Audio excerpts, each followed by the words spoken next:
Ladies and gentlemen, we have so far addressed most of the crucial issues that are affecting the broader society and our immediate families, such as high student dropout and failure rates.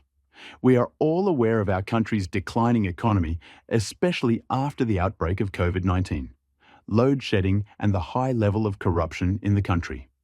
Most members of our households are unemployed as a result. The socio-economic decline of the country, directly or indirectly, affects the smooth running of some institutions of learning like ours, which depends on the tuition fees paid by the parents. I am aware that most of the students applied for funding through the National Student Financial Aid Department. Unfortunately, not all our students were lucky enough to get approval and receive the funding.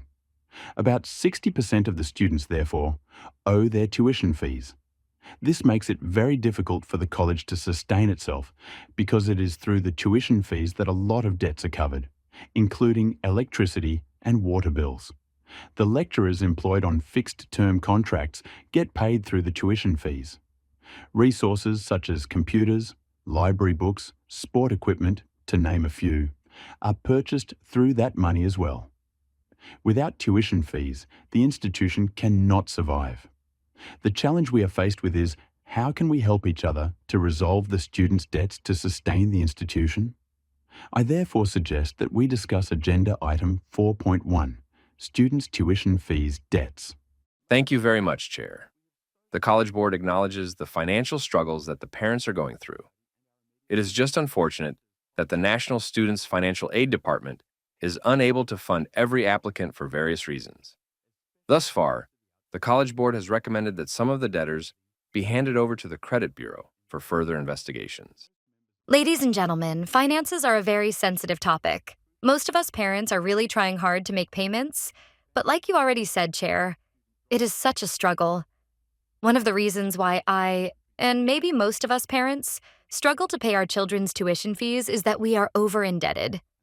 I heard about debt counseling over the radio and TV, and visited one of the national credit offices to find out if I could not get assistance with debt counseling and advice on how to meet my debt repayments.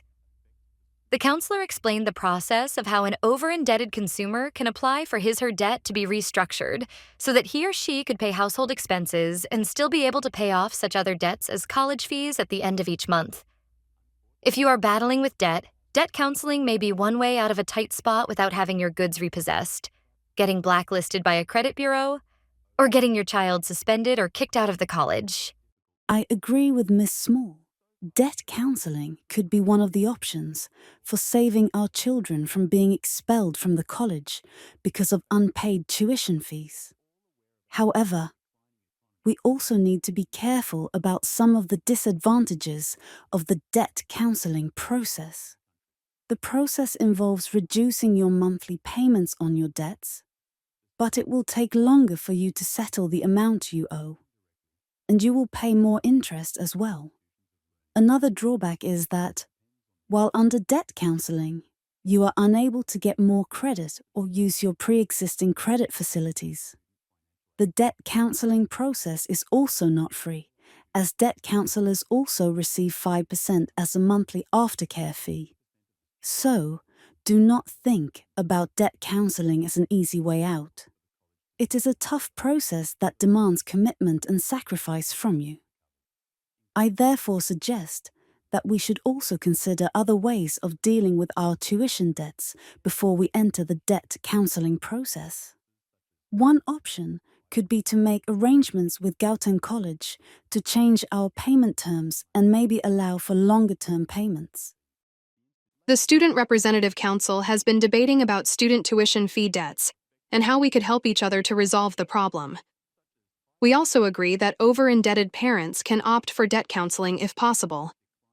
Additionally, we also think that the student body should think about fundraising events such as marathons or sports tournaments, beauty pageants, and others, which can assist students who are struggling with tuition fees. Different local businesses could be approached for sponsorship of such events.